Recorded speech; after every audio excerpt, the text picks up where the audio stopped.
They say he lived for 4,000 years.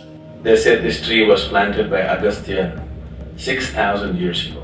So this is called as Doddasampige. It's believed that Agastya Muni left his subtle body here with this linga.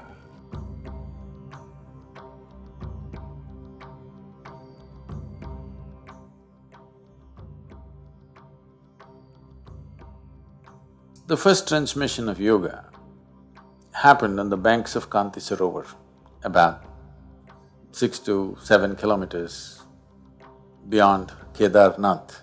It's called Kanti Sarovar. Kanti Sarovar means a lake of grace. It was named as the lake of grace because it's on the banks of this lake the first yoga program happened, somewhere between 12 to 15,000 years ago. Adi Yogi, when he appeared in the upper regions of Himalayas, people gathered in thousands because his very persona was such that it attracted people and everybody sat down. But he said nothing, he closed his eyes and sat. People waited.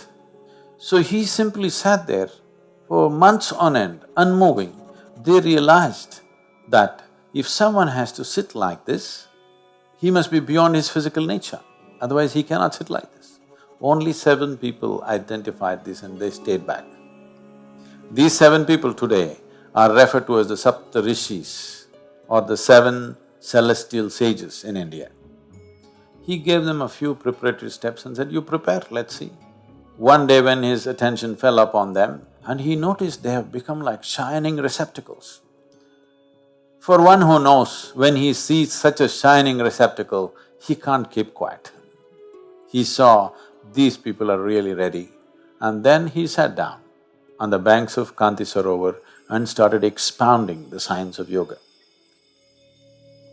To assimilate this science, to assimilate this knowing and to integrate that into the human form, they went into long periods of hibernation.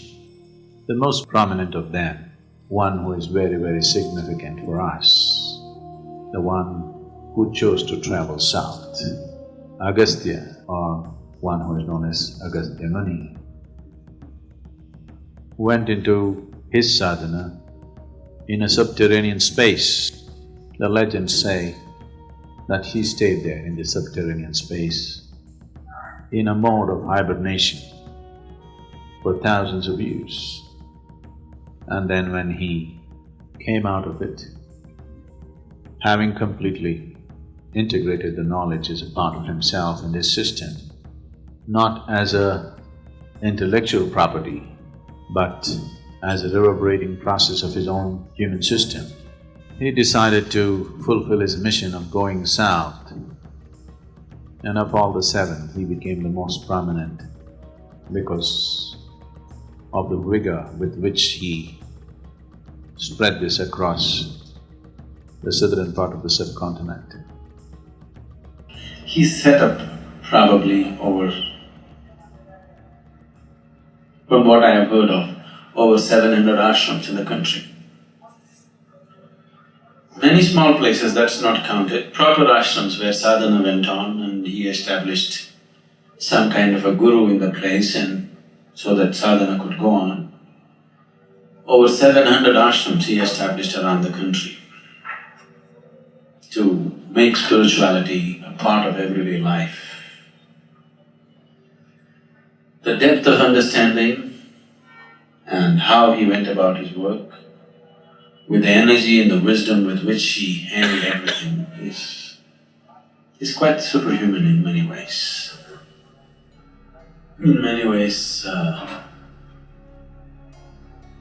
Agastya is, you can say, almost, you can call him the father of South Indian mysticism. Yoga came in a particular format to South India, to Agastya. They say he lived for 4,000 years. I don't know whether he lived for 4,000 years, but definitely he lived much longer than what normal human beings live if you look at the volume of activity he performed in his life. It doesn't look like he died in 100 years' time. At least 400 years he must have lived, because the volume of activity he has performed is not possible within a certain limitation of time. Today we are jetting around and driving around, so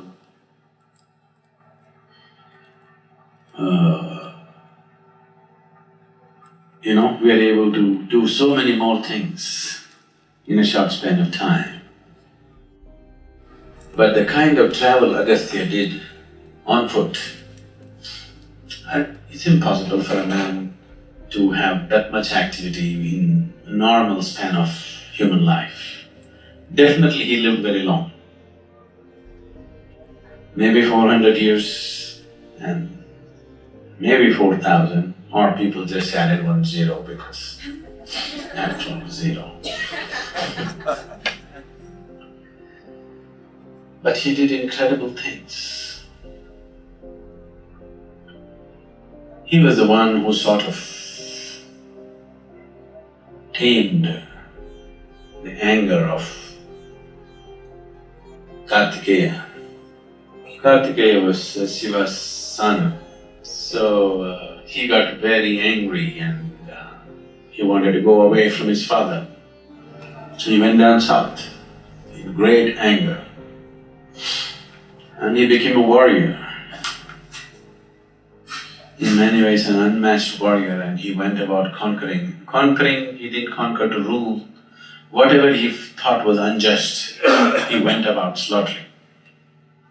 Because he felt his parents have been unjust to him and he wanted to create justice. When you're angry, everything feels unjust, isn't it? Every small thing, you think some great injustice is happening to you when you're angry. So he felt so much injustice in the world, so he found a lot of people to slaughter. So he fought battles and went down south. It was Agastya who made this anger into a means for enlightenment. And finally he found his rest in Subramanya. So for the last time he washed his sword at Subramanya, settled down there for some time and then moved up Kumar Parvat, where he attained Mahasamadhi in a standing posture. So this great art of transforming Kartikeya's anger into a means for his enlightenment was Agastya's work. And all the siddhas of South India, they are very much in the tradition of Agastya. In a way, everything that I do is just a small extension to Agastya's work. He built a colossus of a place, we are just adding one extra room to it. Because this South Indian mysticism has a different flavor, that's because of Agastya.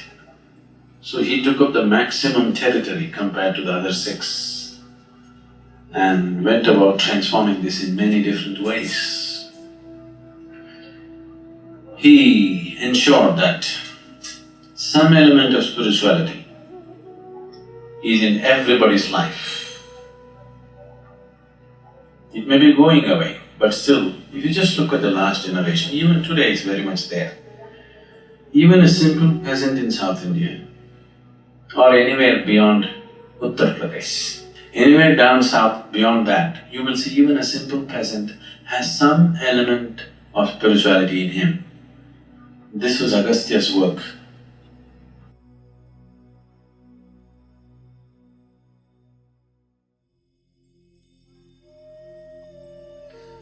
This is an area where Agastya Muni walked. Probably he even visited this temple, either himself or probably one of his people, because the nature of the lingam is such which is in line with Agastya's way of doing things. So either it's himself or somebody like him or in his line of duty who have consecrated this linga, which is pure kriya, which is 100% energy work. No other things, no mantras, no tantras, no nothing. It's 100% energy work. That's the way I am, that's the only thing I know. I can just transform life from one dimension to another simply on the basis of energy. I don't know any chantings, I don't know any rituals, I don't know anything. Without any ritual, simply, just switching the energy from one dimension to another. You know what Guptakashi means? Gupta means secret. Kashi means, Varanasi, you heard of Varanasi? Kashi is the holiest of holy cities, one of the most ancient cities of learning. This was a place where hundreds of enlightened beings lived at a time. Every street you walked, you had an enlightened being to meet. So Kashi means the holiest of the holy. So that is the main Kashi.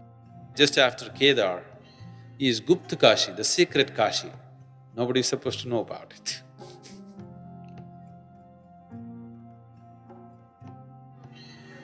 There are a whole lot of stories like this about Agastya's journey down south. When he was going down south, he met Vindhyachal. Vindhyas is another mountain range in India, a much older mountain range than Himalayas. Himalayas is a geologically very young mountain. So Vindhyachal is a much older mountain, among the oldest in the world. So among the mountains,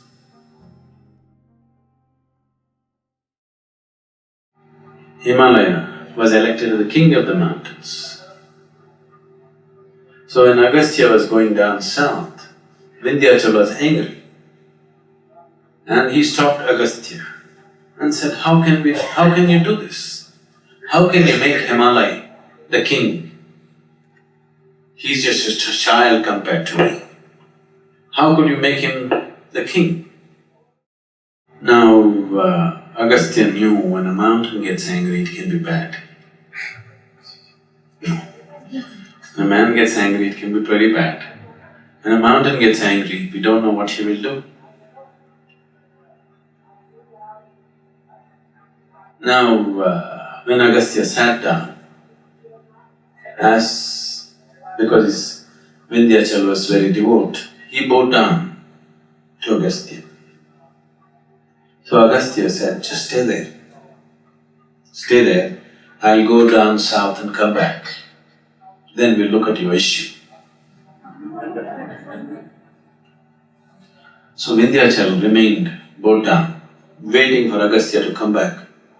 Agastya never came back.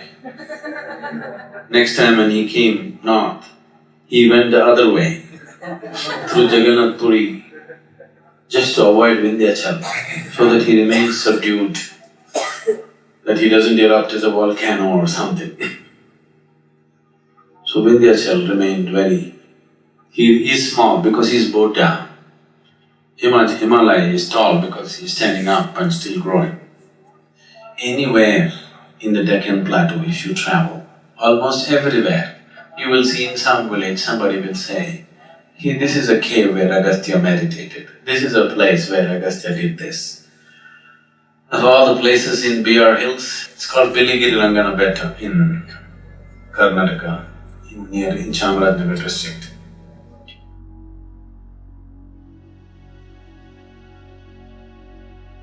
So in BR Hills, there is a place where there is a…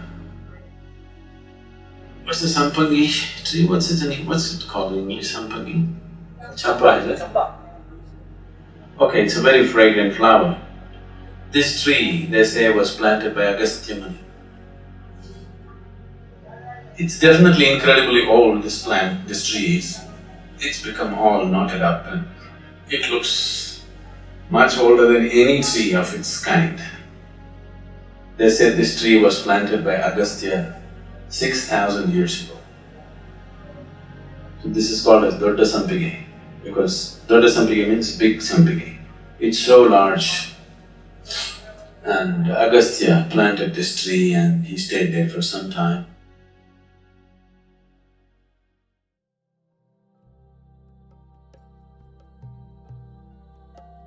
In the Kaveri, this is the midpoint. So, they identified the exact midpoint and Agastya Muni consecrated a linga which is originally actually made of sand mixed with some compound of those days, traditional compound. So it's a sand linga which is still intact, not only physically intact, in every way intact. This is seen as the navel of Kaveri because it's a midpoint and whatever hit it, I wish I had more time to spend here, but it's just blowing away as if it was done yesterday. And it's incredible. This is our ancestry. It's believed that Agastya Muni left his subtle body here with this linga and left his mental body or Manomaya Kosha in Chadura, what? Somewhere near Madurai or Virudhunagar, there is another place where he left his intellectual or mental body. But he took the help of Kartikeya and took his physical body to Kailash, where Shiva was, and left it there. That's a spectacular way of doing things in the end.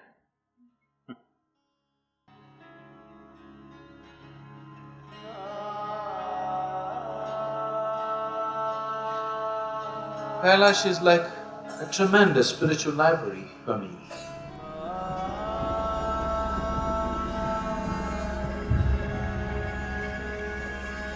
When they say this was the abode of Shiva, this is the abode of Shiva, it doesn't mean he's still dancing on the snow.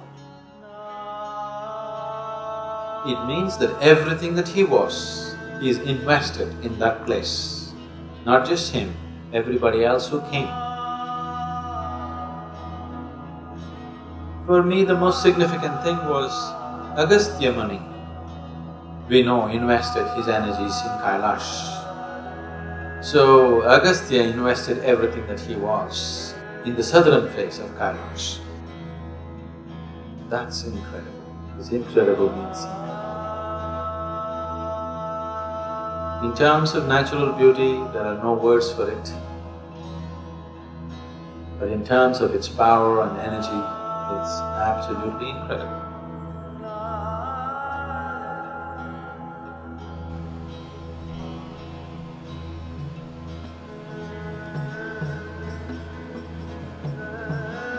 So Agastya is the source of everything that is Southern mysticism.